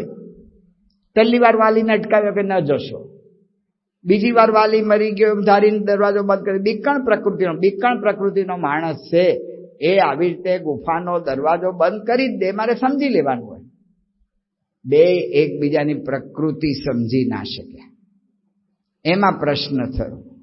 એટલે મહારાજ કહે છે કે વ્યક્તિને ઓળખવા હોય કે એને સમજવા હોય, જે સ્વામી બાપાએ કહ્યું કે એકબીજાને સમજવાની કોશિશ કરે, તો મહારાજે કાર્યાણીના ત્રીજા વચનામૃતમાં કહ્યું કે માણસની પ્રકૃતિ ઉપર, શરીરની ઉપરની પ્રકૃતિથી કોઈની પરીક્ષા ન થાય, નિશ્ચય ન થાય. પરીક્ષા તો ભેળા રહ્યા થાય છે. મૂળ પ્રકૃતિ તો ભેગા રહીએ ને તો ખબર પડે. તો કેવી રીતે ખબર પડે? તો એમાં કરવાનું શું? તો મહારાજ કહે છે કે બોલ્યામાં ચઢાય, ચાલ્યામાં જણાય, ખાતે જણાય, પીતે જણાય, સૂતે જણાય, ઉઠતે જણાય, બેઠતે જણાય. મહારાજ કહે છે કે એની હારે દરેક ક્રિયાનો અભ્યાસ કરો તો ખબર પડશે કે કોની કઈ પ્રકૃતિ છે. ઉપર છેલ્લાથી નહીં ખબર પડે. રામાયણનો જ પ્રસંગ છે. હનુમાનજી અને એની ટુકડી, અંગદની ટુકડીને મોકલેલા દક્ષિણ તરફ, ને હનુમાનજીએ સીતાની શોધ કરી. સીતાની ઘણી બધી ટુકડીઓ મોકલેલી દરેક દિશામાં. એમાં હનુમાનજીની ટુકડીને સીતાજી મળી આવ્યા. એટલે આખા ટીમ મેમ્બર્સને બધાને ઉમંગ હોય ને, લીડરને તો હોય જ કે આપણે ક્રિકેટ જીતી આવ્યા, પણ બધા ટીમના જેટલા મેમ્બર હોય બધાને ઉમંગ હોય, બધા વાંદરાને ઉમંગ. એટલો આનંદ થઈ ગયો બધાને કે વાહ વાહ. એટલે એ સમાચાર આપવા માટે દક્ષિણ દિશામાંથી, દરિયેથી કિષ્કિંધા આવતા ઘણી વાર લાગે, પણ એટલા આનંદમાં હતા ને કે આમ 2-5 દાડામાં તો પહોંચી ગયા કિષ્કિંધા સુધી. કિષ્કિંધામાં પહોંચ્યા અને કિષ્કિંધા નગરીની રચના એવી હતી વાલ્મીકી રામાયણમાં છે કે કિષ્કિંધાની બહાર એક બગીચો હતો, અને બગીચામાં અમુક પ્રકારના ઝાડ એવા હતા કે એમાંથી મધુ ફળ થતા હતા. એ ઝાડના ફળ મધ જેવા મીઠા એવા થતા હતા. એટલે આ ફળ પાછા બીજે ક્યાંય થઈ નહોતા શકતા. એટલે સુગ્રીવે અને વાલીએ આદેશ આપી દીધેલો કે આ ફળ કોઈ વાંદરાએ ખાવાનું નહીં. તો કોણ ખાય? કે મહેમાન આવે ને ત્યારે આપણે એના માટે છે, એટલે કોઈએ ખાવાના નથી. તો બધા વાંદરા આજ્ઞા પાળે, એટલા માટે દધીમુખ નામનો એક વાંદરો ચોકીમાં મૂકેલો કે આ બગીચામાં કોઈ વાંદરાને ઘૂસવા દેવાનું નહીં. આપણે ઘરમાં વ્યવસ્થા કરીએ છીએ, મઠિયા બઠિયા તળ્યા હોય, બધું નવા બધા મિષ્ટાન કર્યા હોય કે મહેમાન આવશે ને ત્યારે ખવડાવવાના છે, એટલે ડબ્બા બબ્બા ભરીને અભરાઈએ ચડાવી દઈએ. કે છોકરાના હાથમાં ના આવે. છોકરા હોશિયાર હોય છે, એ બધા ટેબલ ને ખુરશી ને બધું ગોતીને ઉપર ચડીને અભરાએથી કાઢીને ખાઈ જાય છે મારા વાલા. ત્યાં બધા વાંદરાઓ બચારા એ દિવસે એટલા બધા આનંદમાં હતા. આવતા હતા કિષ્કિંધેમાં પ્રવેશ કરતા એમાં આ જોયું. હનુમાનજીને વિનંતી કરી, ભાઈ કોક દિવસ તો પાર્ટી આપો, આજે આ મેચ જીતાઈ ગઈ છે તો આજે તો આઈસ્ક્રીમ ખવડાવો, કે આજે તો આ મધુફળ અમને ખવડાવો, મેં આટલું મોટું કામ કર્યું, તમને સહકાર આપ્યો. હનુમાનજી કે ખાઓ. ઓલો દધીમુખ વાંદરો ઉભો રહ્યો કે બગીચામાં કોઈ ઘૂસવાનું નથી. તે દધીમુખે રોક્યા તો બધા વાંદરાઓ ભેગા થયા અને દધીમુખને માર્યો ને લાતો મારીને ગુંબા માર્યા ને એક બાજુ ઉછાળીને ફેંક્યો ને બધા ઘૂસી ગયા અંદર. દધીમુખને થયું કે આ સમાચાર મારે સુગ્રીવને આપવા જોઈએ. એ વખતે વાલી તો મરી ગયો તો સુગ્રીવ જ હતા. તો સુગ્રીવને મળવા આવ્યા. તો સુગ્રીવ તો ભગવાન રામચંદ્રજી જ્યાં પ્રવર્ષણ પર્વત પર રહેતા તો ત્યાં ગયા હતા, એટલે ત્યાં ગયો અને સુગ્રીવને રામચંદ્રજી વાત કરતા હતા. એકદમ ગયો અને ગુસ્સામાં બોલવા માંડ્યો. હવે વાનર જ્ઞાતિનું આવી બન્યું, કારણ કે બધા છોકરાઓ સ્વચ્છંદી થઈ ગયા. આ જુવાનિયાઓ આટલી ઉંમરમાં સ્વચ્છંદી થયા છે તો ભવિષ્યમાં આપણું શું થશે? અને નવાઈની વાત એ છે કે આપણા નેતા કેવા એવા હનુમાનજી એમાં સંમતિ આપે છે સ્વચ્છંદી બનવામાં. એટલે હવે આપણું બધું પતી ગયું ને આમ ને તેમ ને બધું આવું થોડોક પ્રસંગ થાય ને આપણે એને એટલું બધું પિસ્ટિવેશન કરી નાખીએ છીએ ને મોટો કરી નાખીએ. ત્યાં મોટો કરી નાખ્યો એવો બધો. અને સુગ્રીવની આગળ વાત કરી. ભગવાન રામચંદ્રજીએ સુગ્રીવને પૂછ્યું કે આ વાંદરો કે છે શું? એના પરથી એવું લાગે છે આ વાલ્મીકી રામાયણમાં કે વાંદરાની ભાષા જુદી હશે અને માણસની ભાષા જુદી હશે, એટલે કે સંસ્કૃત કરતા જુદી ભાષા બોલતા હશે. તો રામચંદ્રજીએ પૂછ્યું કે આ શું કહે છે? હવે આ તો ગુસ્સામાં બોલતો તો બધા સ્વચ્છંદી થઈ ગયા, નામ ને તેમને બધું. સુગ્રીવે શું કહ્યું? સુગ્રીવે કહ્યું કે દ્રષ્ટા સીતા મહાબાહો. આનંદની વાત છે, સીતાજી મળી ગયા છે. આ વાંદરાઓ સીતાજીના દર્શન કરીને આવ્યા છે. રામચંદ્ર ભગવાન કે એટલું તો હું સમજી શકું છું કે આ માણસની ભાષા નથી સમજતો, પણ જે રીતે બોલે છે એના પરથી ખબર પડે છે કે આ ગુસ્સો કરે છે. અને તમે કહો છો કે સીતાજી મળી ગયા ને એનો આનંદ છે. એક કે હું એટલા માટે કહું છું, હું મારા એક એક વાંદરાની પ્રકૃતિ જાણું છું. મારા વાંદરા મારી આજ્ઞા ક્યારેય લોપે નહીં. પણ જો એ અતિશય આનંદમાં આવી જાય ને ત્યારે એનો છે ને મારા આદેશ ઉપર કાબુ ના રહે. એટલે અતિશય આનંદના સમાચાર હોય તો જ બગીચામાં ઘૂસ્યા હોય ને એ આનંદના સમાચાર એ જ હોય કે સીતાજી મળી ગયા છે. આ વાત પ્રકૃતિ ઓળખી રાખવી પડે. કેમ તોફાન કરે છે, કેમ આમ કરે છે, એનું કારણ શું છે એ જાણવા પ્રયત્ન કરવો પડે. 7 Habits of Highly Effective People Stephen Covey, આપણે 10 મિનિટમાં પૂરું કરીએ છીએ. તો સ્ટીફન કવિએ 7 Habits of Highly Effective Family એ પુસ્તક લખ્યું છે. એમાં લખ્યું છે કે એને જ્યારે આ પુસ્તક લખ્યું તો બહુ પ્રસિદ્ધ પુસ્તક થયું ને અમેરિકામાં ઘણા વર્ષો સુધી બેસ્ટ સેલર તરીકે રહ્યું. એ પુસ્તક લખવું હતું ત્યારે એને એકાંત જોઈતું હતું, એટલે હવાઈ ટાપુ પર જતા રહે એને એના પત્ની. હવે હવાઈ ટાપુ પર નવા નવા રહેવા ગયેલા એટલે બધું ઘર વખરી વસાવવી પડે અને પહેલા થોડું લઈ આવ્યા હોય, પણ પછી જેમ જેમ જરૂર પડે યાદ આવે એમ વસાવતા જાય. કંઈ પણ ઘર વખરીની વસ્તુ લાવવાની હોય એની પત્ની આગ્રહ કરે, ફ્રીઝ ડેરી કંપનીનો માલ લાવજો. આને થાય કે ફ્રીઝ ડેરી કંપનીની દુકાન લગભગ 45-50 કિલોમીટર દૂર છે. આ ડોલ ડબલા જેવી વસ્તુ જોઈએ છે, એ ગમે તે દુકાનમાંથી લાવું, પ્રશ્ન શું છે? જો બીજા કોઈક હોય ને તો એમ થાય કે આ છે ને મને હેરાન કરવાના ધંધા કરે છે, એને મારી પાસે વધારે કામ કરાવવું એમાં એ આનંદ લેશે. તરત આપણને આવી શંકા જાય. પણ આ સ્ટીફન હતા એટલે એણે પ્રકૃતિ ઓળખવાનો પ્રયત્ન કર્યો. એક વખત એના પત્નીને બધા કંઈક આનંદમાં હશે એટલે એણે ધીમે રહીને પૂછ્યું, તમે કાયમ આ ફ્રીઝ ડેરી કંપનીનો માલનો આગ્રહ કેમ કરો છો? તો એના પત્નીએ કહ્યું કે હું એટલા માટે આગ્રહ કરું છું કે જ્યારે અમેરિકામાં રિસેશન આવ્યું હતું, એમના સમયમાં મંદી આવી હશે, તો મંદી આવેલી ત્યારે બધી જ કંપનીઓ પોતપોતાના ઓલા જે મજૂર નોકરી કરનારા હતા એ બધાને છૂટા કરતી હતી, કારણ કે કંપનીઓ પાસે પૈસા નહોતા પગાર ચૂકવવાના. અમારે મોટામાં મોટો પ્રશ્ન હતો. મારા પપ્પા ફ્રીજ ડેરી કંપનીમાં કામ કરતા હતા, એના આધારે જ ઘર ચાલતું. જો એને છૂટા કરે તો અમારે ઘરમાં ખાવા પીવાના પ્રશ્ન થઈ જાય, એટલી મુશ્કેલી થઈ જાય. પણ ભગવાનની એવી કૃપા થઈ, તે ફ્રીજ ડેરી કંપની વાળાએ એવો વિચાર કર્યો કે આપણે આપણા નોકરિયાતો બધાને સાચવી લેવા જોઈએ. એટલે બધાને કહ્યું કે અમે કોઈને છૂટા નથી કરતા, પણ જેટલો પગાર આપતા હતા એટલો અમે આપી નહીં શકીએ, કારણ કે અમારી આગળ એટલી ત્રેવડ નથી. પણ તમને જે પગાર આપતા હતા એમાંથી કોકને પોણા ભાગનો, કોકને અડધા ભાગનો એટલો પગાર ચાલુ રાખશું. એને લીધે અમે બધા જીવી ગયા. એટલે જ્યારે જ્યારે ફ્રીજ ડેરી કંપનીનો કંઈક માલ આવે ત્યારે મને અંતરમાં આનંદ થાય છે કે આપણે એના ઉપકારનો બદલો વાળ્યો. એવી રીતે કે એવી રીતે એનો આનંદ થાય છે મને કે આવી રીતે ઉપકારનો બદલો વાળ્યો. એટલે કે છે કે હું આવી રીતે ફ્રીજ ડેરીનો આગ્રહ રાખું છું. જો હેતુ સમજવો પડે. આ કેમ આમ વર્તે છે? તરત ધારી ના લેવું. ધારી લેવામાં ખોટ જાય. પ્રમુખ સ્વામી મહારાજ અમે યુવકમાં હતા અને બોચાસણમાં કથા કરી હતી. એક શિલ્પકાર બહુ હોશિયાર હતો, એના બાપાએ શિલ્પકાર, એવા હોશિયાર હતા. બાપા ગરડા થઈ ગયા એટલે આ છોકરાને સોંપેલું કામ. મૂર્તિઓ બનાવે અને મૂર્તિ બનાવીને એના બાપાને બતાવે, કારણ કે એ હોશિયાર હતા. એના બાપા મૂર્તિ જુએ, બેટા આ હોઠ બહુ પાતળો થઈ ગયો.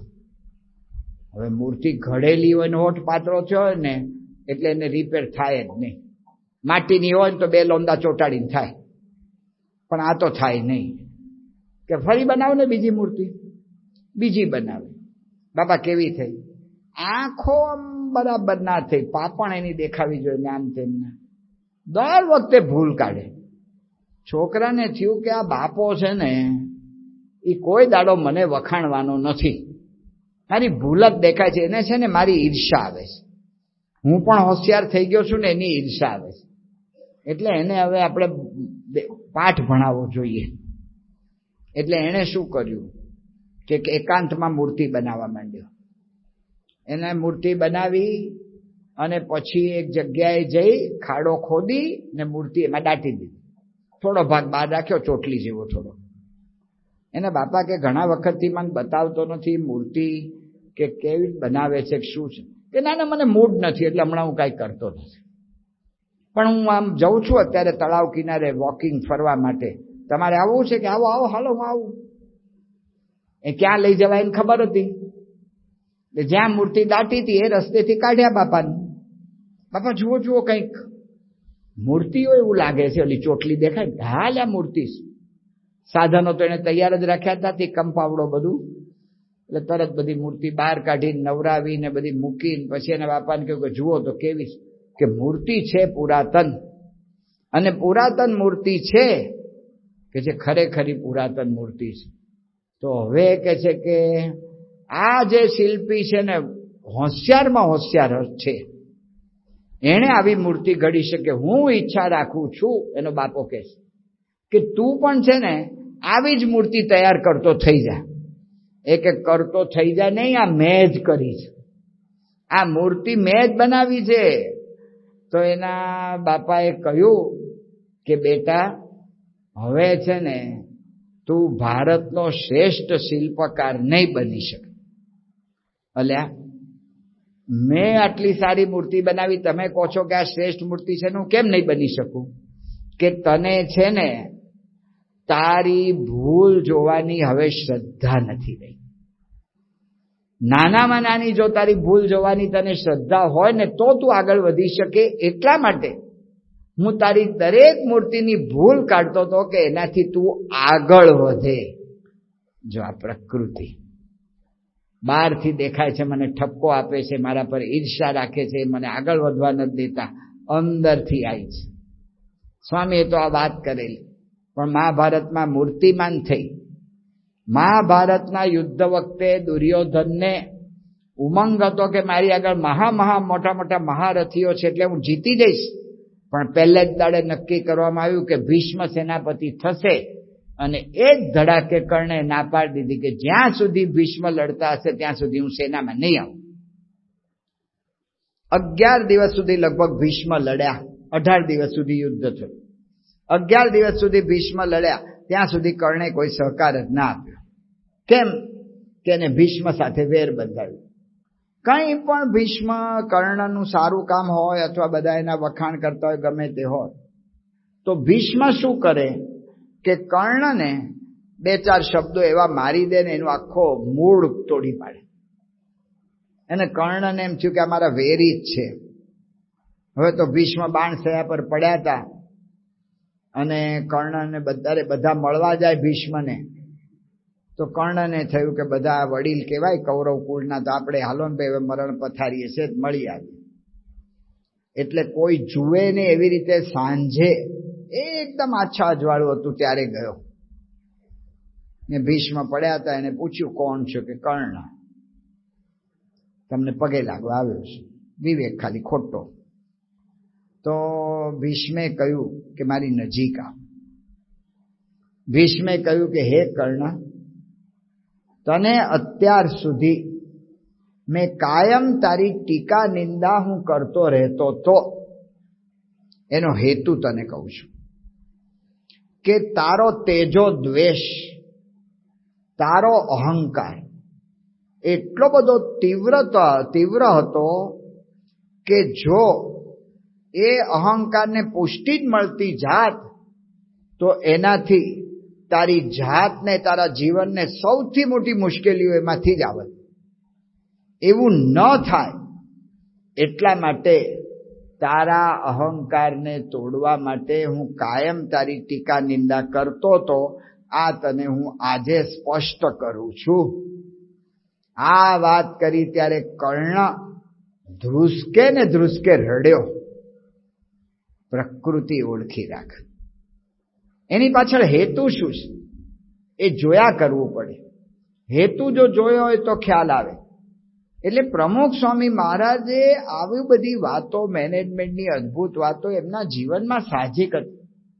સ્વામીના જીવનમાં આપણે જોઈએ ખાતા પીતા હરતા ફરતા સાહજિક આ બધી વાતો થાય અને સાહજિક સ્વામી આવી બધી વાતો કરી દેતા. પ્રમુખ સ્વામી મહારાજ સાંકરીમાં નાસ્તો કરતા હતા અને સ્વામિનારાયણ પ્રકાશ વંચાતું હતું. પ્રકાશ વાંચનારા હતા એ મારા જેવા હતા, કાઠિયાવાડી માણા. અમારે કાઠિયાવાડમાં સગડીનો સકોરાનો ચ ને હ એ બધું એક હરખું જ બોલાય. એ તમારે સમજી લેવાનું. હરખું બોલવું એટલે સરખું છે, એ તમારે સમજવાનું. એટલે કાઠિયાવાડી માણસ વાંચતા હશે તો એમાં પ્રકાશમાં લેખ આવ્યો, એમાં પોલીસ શબ્દ આવ્યો. તેને વાંચ્યો પોલીસ. એટલે બધા કે પોલીસ નથી, આ પોલીસ શબ્દ છે, સગડીનો વાંચ. ફરી કંઈક વાક્ય આવ્યું, એમાં પોલીસ શબ્દ આવ્યો. ફરી ઓલા બોલ્યા પોલીસ. એટલે આ બૂટ પોલીસ નથી, આ પોલીસ છે, હરખું વાંચ. ત્રીજી વાર આવ્યો. જેમ જાહેરમાં ભૂલ થાય ને એટલે વધારે ગભરામણ થઈ જાય, પછી વધારે ભૂલો થાય. ત્રીજી વાર શબ્દ આવ્યો, તે ત્રીજી વાર એનાથી બોલાઈ ગયું પોલીસ, અને બધા ખડખડાટ હશે. પ્રમુખ સ્વામી મહારાજની એક નાની નાની ક્રિયામાં મેનેજમેન્ટના કેટલા મોટા સિદ્ધાંતો સમાયેલા હતા. બધા હસતા હતા, ખડખડાટ. સ્વામી નાસ્તો કરતા હતા. સ્વામીએ થોડા મરક હસ્યા અને બધાને અંદર ભળ્યા. પણ સ્વામી શું બોલ્યા? સ્વામી કે એક વખત આપણને ખબર પડી ગઈ કે આની આ મર્યાદા છે, પછી સ્વામી કે એમાં આપણે એડજસ્ટ થઈ જવું, અનુકૂળ થઈ જવું. એક વખત ખબર પડી ગઈ કે આની આ મર્યાદા છે, આ નહીં બોલી શકે તો જ્યારે બોલે ને ત્યારે આપણે સમજી લેવાનું કે આ સગડીનો જ છે. આ આપણે અનુકૂળ થઈ જવાનું. પ્રમુખ સ્વામી મહારાજ આખી જિંદગી પર અનુકૂળ છે. કોઈ દિવસ સ્વામીએ ફરિયાદ, પરદેશ યાત્રામાં સ્વામી જ્યારે જાય ત્યારે સ્વામીના સેવકો બદલાતા. શરૂઆતના વર્ષોમાં સ્વામીના સેવકો બદલાય, પત્ર લેખક બદલાય, બધા બદલાય. તોય કોઈ વખત સ્વામી એકેની ફરિયાદ તો નથી કરી, પણ કામ જરાય અટકવા નથી દીધું. જરાય કામ ઓછું ના કરે. એ અનુકૂળ થઈ જાય, એને એડજસ્ટ થઈ જાય. એડજસ્ટ થવું, અનુકૂળ થવું. તો પ્રકૃતિ ઓળખવી એટલે શું? કે પ્રકૃતિ જાણવાની અને પછી એની પ્રકૃતિ પ્રમાણે અનુકૂળ થઈ જવાનું, એડજસ્ટ થઈ જવાનું, જાણી લેવાનું કે આમાંનો હેતુ શું છે. અને સારો હેતુ આપણે શોધીને એમાંથી શીખવાનો પ્રયત્ન કરવાનો, કહેતા કે એમાંથી એનો ગુણ લેવાનો પ્રયત્ન કરવાનો. તો એ પ્રમુખ સ્વામી મહારાજે જિંદગીભર કર્યું છે. આપણે કરીએ છીએ, નથી કરતા એવું નથી, આપણે કરીએ છીએ, પણ સાધનો સાથે જ કરીએ છીએ. આપણું સ્કૂટર હોય, એને એક કિક મારીએ એટલે સ્કૂટર ચાલુ થવું જોઈએ, પણ 8-10 મહિના થઈ જાય ને એટલે એના સ્કૂટરને 5 કિક મારવી પડે છે. તોય આપણે ટેવાઈ ગયા કે બરાબર છે, આપણે સ્કૂટરની ફરિયાદ નથી કરતા કે ભાઈ તો એ જ હોય 5 કિક, તો આપણે એને એડજસ્ટ થઈએ છીએ. પ્રેશર કુકરમાં કોઈ પણ વસ્તુ રાંધવા મૂકો એટલે 15 થી 20 મિનિટમાં બફાઈ જવું જોઈએ, પણ કુકર થોડુંક વપરાશ વધારે થઈ ગયો હોય અને પછી કંઈક મચડાઈ ગયું હોય કે રીંગ બીંગ ઢીલી પડી ગઈ હોય એટલે એમાં 20 મિનિટે સીટી વાગતી નથી, તો એડજસ્ટ થઈએ છીએ. અને સાણસી અડાડીએ, ગોદો અડાડીએ, એડજસ્ટ થઈએ છીએ સિસોટી વગાડવામાં. સાધન સાથે એડજસ્ટ થઈએ છીએ. મોટરમાં બેસીએ, દરવાજો બંધ આમ કરીએ એટલે દરવાજો બંધ થઈ જ જવો જોઈએ, પણ મારું વાલું આપણે જોઈએ છે ઘણા મોટરના દરવાજાનું ઓલું બગડી ગયું હોય છે લોક, તે આપણે આમ ખોલીએ, ધપ કરતો બંધ કરીએ, ત્યાં એડજસ્ટ થઈ જઈએ. પણ વ્યક્તિમાં એડજસ્ટ થવાનું આવે ને ત્યાં જ વાંધો પડે છે, ત્યાં આપણને એડજસ્ટ નથી થતું. એ કેમ? એની પ્રકૃતિ ના બદલે.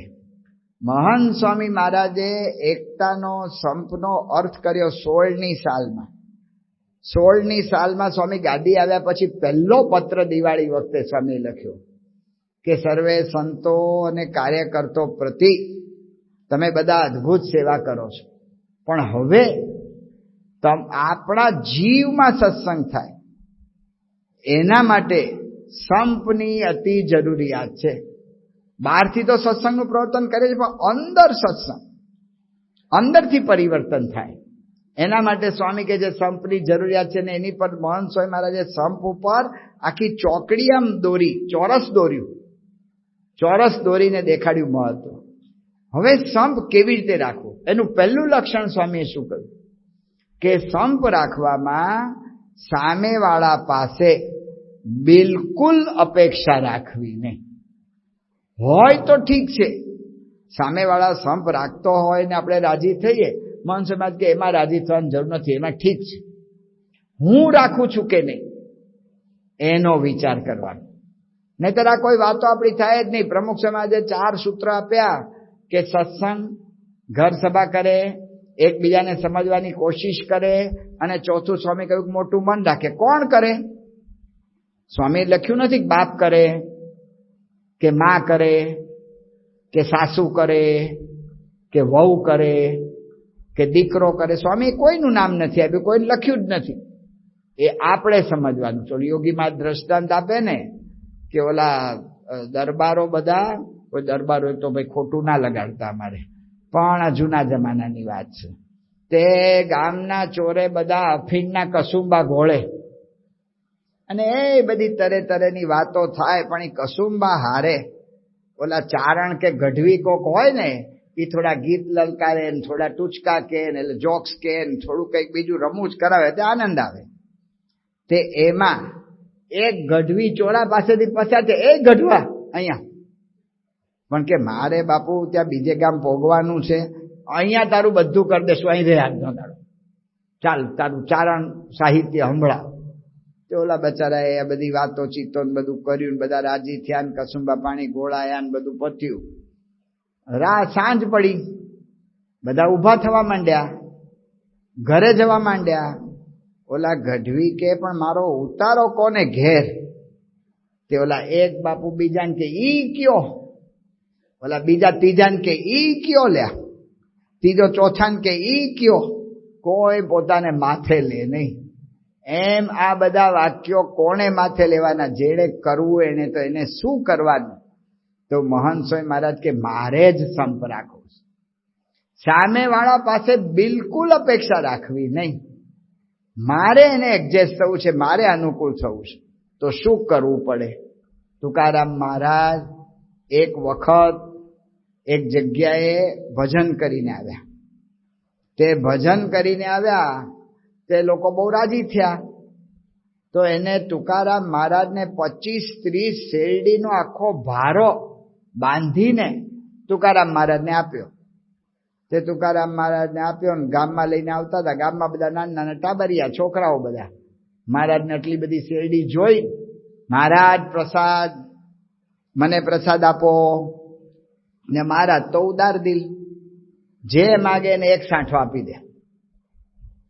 આ સમાચાર એના ઘરે પહોંચી ગયા. આ દુનિયામાં આવા સમાચાર પહોંચાડવા વાળા હોય જ છે, એનું આપણે નક્કી જ રાખવાનું. એના ઘરે એના બૈરાને કોકે કહ્યું કે જો તારો ધણી તારા માટે હું લાવે છે જોજે. અને એની બૈરા બરાબર રાહ જોતા જ ઉભા હતા કે આપણા માટે હું લાવે છે જોઈએ. એટલે ઓલે બધા છોકરાને પ્રસાદ આપતા ગયા કે મહારાજ પ્રસાદ, મહારાજ પ્રસાદ. જે આવે એને એક એક સાંઠો આપી દે. ઘરે આવ્યા ત્યારે એક સાંઠો બાકી હતો. એની પત્નીએ પૂછ્યું પ્રસાદ કે લ્યો. એની પત્ની ગુસ્સે થઈ ગઈ, તમને 30 જેટલા સાંઠા આપ્યા અને ઘરમાં એક જ સાંઠો લાવો છો. અને એવી ગુસ્સે થઈ ગઈ તે સાંઠો હાથમાં લઈ ને તુકારામને બરડે ફટકારી. 2 ટુકડા થઈ ગયા. તુકારામ કે તું કેટલી ડાહી છો, તે 2 ટુકડા કરી આપ્યા. ચાલ અડધો તું ખાઈ લે ને અડધો હું ખાઈ લઉં. આનું નામ એડજસ્ટ થયા, અનુકૂળ થઈ ગયા. કે એની પ્રકૃતિ છે ક્રોધની, હવે એની ક્રોધની પ્રકૃતિ બદલાય કે ના બદલાય, પણ એ પ્રકૃતિમાં એને શું સારું કર્યું છે એટલું પકડી લીધું ને એને અનુકૂળ થઈ ગયા. તો આનું નામ એડજસ્ટ થવું, આનું નામ પ્રકૃતિ ઓળખી રાખવી. તો બીજાને સમજી શકીએ અને તો આપણને શાંતિ રહે.